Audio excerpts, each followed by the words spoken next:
नमस्कार दोस्तों, आपका स्वागत है मेरे इस चैनल पे जहां पर हम मेडिसिन की इस दुनिया की साइंस समझने की कोशिश करते हैं बहुत ही आसान से और सरल शब्दों में। तो आज हम अंडरस्टैंड करेंगे ईसीजी को। दो ये बहुत ही टेक्निकल टॉपिक है मेडिकल लैंग्वेज में और मेडिकल स्टडीज के अकॉर्डिंग डॉक्टर्स ईसीजी को समझने के लिए ही कम से कम 1 महीना लगा देते हैं। तो आप अंडरस्टैंड कर सकते हैं कि इंपॉर्टेंट टॉपिक है। बट हम ईसीजी के बारे में कुछ बेसिक कॉन्सेप्ट्स समझेंगे इस वीडियो में, जिससे कि एक लेमैन को एक आपको आसानी हो सके समझने में कि उसकी इंपॉर्टेंस क्या है, कब कराना चाहिए और वाकई में उसके पीछे की साइंस क्या है। ईसीजी का फुल फॉर्म है इलेक्ट्रोकार्डियोग्राम। ये बेसिकली आपके हार्ट की इलेक्ट्रिकल एक्टिविटी है। ये मेजर करी जाती है इक्विपमेंट के द्वारा जिसका नाम है इलेक्ट्रोकार्डियोग्राफ, जिसमें कुछ लीड्स आपके चेस्ट वॉल पे, फुट पे और हैंड पे लगाए जाते हैं, जिससे कि हार्ट की इलेक्ट्रिकल एक्टिविटी मेजर करी जाती है। अब ये हार्ट की इलेक्ट्रिकल एक्टिविटी होती क्या है और इसका रोल क्या है। अब आपका हार्ट कॉन्स्टेंटली बीट कर रहा है, मतलब धड़क रहा है। आपने सबने महसूस किया होगा कभी ना कभी कि आपका हार्ट धड़क रहा है। ये धड़कना एक सिंपल प्रोसेस नहीं है, ये कॉम्प्लेक्स प्रोसेस है जिसमें कि ऊपर वाला पार्ट पहले धड़कता है, फिर नीचे वाला पार्ट, फिर ऊपर वाला पार्ट, फिर नीचे वाला पार्ट। और इससे भी ज्यादा कॉम्प्लेक्स एक्चुअल बीटिंग प्रोसेस होती है जो कि मैंने एक्सप्लेन करी है। तो ये सब कॉम्प्लेक्स प्रोसेस ऑफ हार्ट की बीटिंग मींस कॉन्ट्रैक्शन, रिलैक्सेशन, ये कंट्रोल होता है एक सिग्नल के द्वारा, इलेक्ट्रिकल एक्टिविटी के द्वारा, जिसको हम ईसीजी पे मेजर करते हैं। तो हर बीट से पहले कोई भी एक्टिविटी एक्चुअली हार्ट में हो रही है, कुछ भी काम हार्ट करता है, एक इलेक्ट्रिकल सिग्नल उसको मिलता है जिसके ऊपर वो एक्ट करता है, फिर वो वैसे इंटरैक्ट करता है। तो अब होता क्या है कि कोई भी हार्ट की कंडीशन होगी, उसमें ये इलेक्ट्रिकल एक्टिविटी डिस्टर्ब हो जाएगी।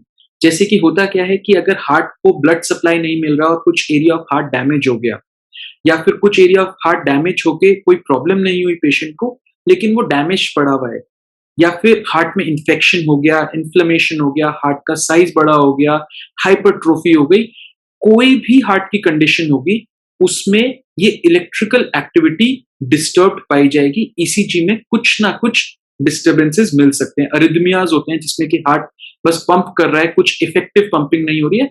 इजेक्शन फ्रैक्शन में भी हार्ट की इलेक्ट्रिकल एक्टिविटी डिस्टर्ब पाई जाती है। तो हेंस हम बोल सकते हैं कि in broader sense ECG heart की जो इलेक्ट्रिकल एक्टिविटी है वो बताता है। मैक्सिमम कंडीशंस ऑफ हार्ट में ईसीजी डिस्टर्ब पाया जाता है, इसीलिए ये बहुत ही इंपॉर्टेंट टेस्ट है जब हम हार्ट के बारे में बात करते हैं, हार्ट से रिलेटेड कोई भी बीमारी के बारे में बात करते हैं।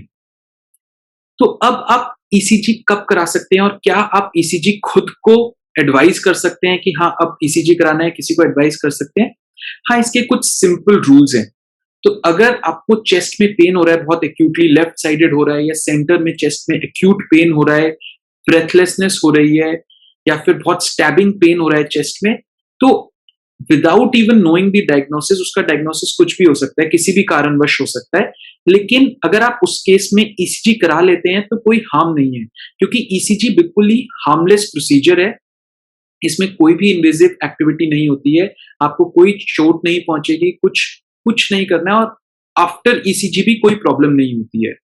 तो इसीलिए अगर आपको ऐसे कोई सिम्टम्स आते हैं तो डॉक्टर के पास जाने से पहले आप ईसीजी करा के भी जा सकते हैं इमीडिएटली, कि डॉक्टर वहां जाके ईसीजी करे। अगर डॉक्टर नहीं अवेलेबल है या इमीडिएटली आपको चेस्ट पेन हुआ तो आप ईसीजी कराइए, तब डॉक्टर के पास अप्रोच कर सकते हैं। उससे होगा क्या कि डॉक्टर के पास एक इलेक्ट्रिकल एक्टिविटी ऑफ हार्ट होगी, जिसको पढ़ के कि he can make the diagnosis और प्रोग्नोसिस कि उसका फर्स्ट या second line of action next क्या होना चाहिए।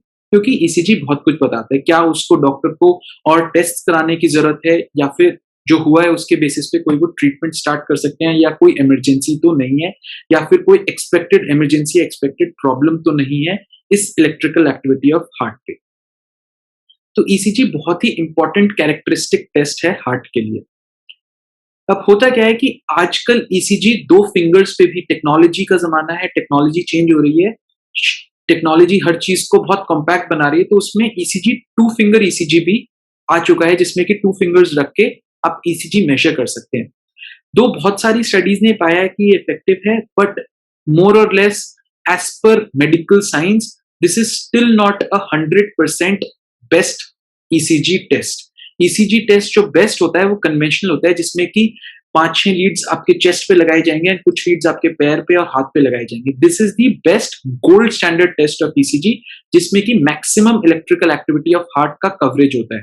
जो 2 फिंगर ECG होता है उसमें बहुत ज्यादा इलेक्ट्रिकल एक्टिविटी कवर नहीं हो पाती है हार्ट की, एंड उसमें फॉल्स इंडिकेशंस आने के चांसेस हैं. फॉल्स इंडिकेशंस मतलब कोई कंडीशन है जो मे बी उस 2 फिंगर ECG पे कैप्चर ना हो पाए.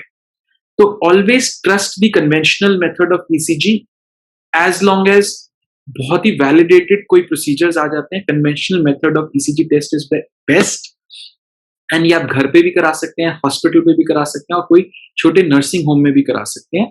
But this is the best test, and आप कभी भी चेस्ट पेन होता है उसको करा के डॉक्टर के पास जा सकते हैं.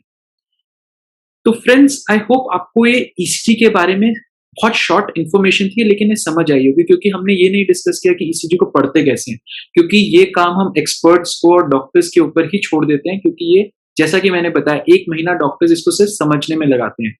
देन उसके बाद उसको प्रैक्टिस में लाके प्रैक्टिकली एक्सपीरियंस करके उसको और अंडरस्टैंड करते हैं.